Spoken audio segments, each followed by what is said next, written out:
भारत के पहले chief of defence staff general Bipin Rawat की हेलीकॉप्टर हादसे में मौत हो गई। इस दर्दनाक घटना को लेकर दुनिया के कई देशों ने शोक संदेश भेजे। पूरे देश की आंखें नम थीं और 17 तोपों की सलामी के साथ जनरल बिपिन रावत पंचतत्व में विलीन हो गए। लेकिन इन सभी के बीच चीन ने घिनौनी हरकत कर दी है। दरअसल चीन के सरकारी अखबार ग्लोबल टाइम्स ने कहा है कि यह भारतीय सेना की एक बड़ी चूक है। इतना ही नहीं, चीन ने भारतीय सेना के अनुशासन पर भी सवाल खड़े कर दिए हैं। लेकिन भारतीय सेना पर सवाल खड़े करने वाले चीन की एक ऐसी असलियत हम आपको बताएंगे जिसे वो हर हाल में छुपाना चाहता है। एलएसी पर एक ऐसी घटना घट रही है जिसने चीन में हड़कंप मचा दिया है। भारत को ज्ञान देने वाले चीन के सैनिक कितने कमजोर हैं, उसका अंदाजा आप इसी बात से लगा सकते हैं कि धीरे धीरे चीनी सैनिक एलएसी पर दम तोड़ रहे हैं। भारतीय सेना से तो मुकाबले की बात छोड़िए, चीनी सैनिक तो वहां के वातावरण को भी नहीं झेल पा रहे हैं। एलएसी के पास वातावरण इतना कठोर है कि चीनी सैनिकों को गर्म टेंटों का सहारा लेना पड़ रहा है।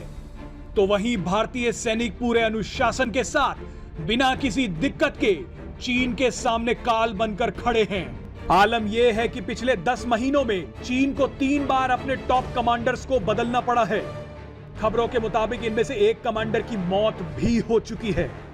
चीनी सेना के इन उच्च अधिकारियों के अलावा सैकड़ों की संख्या में चीनी सैनिक या तो दम तोड़ रहे हैं या खतरनाक बीमारियों की चपेट में आ रहे हैं।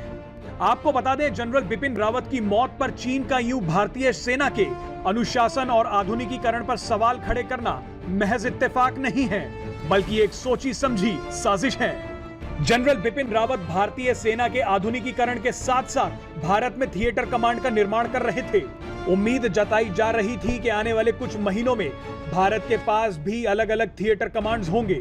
थिएटर कमांड्स का मकसद तीनों सेनाओं को एक छत के नीचे लाना है ताकि युद्ध के हालात में तीनों सेनाओं के संसाधनों का सही इस्तेमाल हो सके। आपको बता दें कि general Bipin Rawat 4 theatre commands पर काम कर रहे थे। इन थिएटर कमांड्स का मकसद चीन और पाकिस्तान से आने वाले खतरों से बेहतर तरीके से निपटना था। थिएटर कमांड का निर्माण जनरल बिपिन रावत का ड्रीम प्रोजेक्ट था और वो इसके लिए लगातार दिन रात मेहनत कर रहे थे। चीन को इस बात का डर सता रहा था कि अगर भारत का यह प्रोजेक्ट पूरा हो गया तो उसके लिए मुश्किलें बढ़ जाएंगी।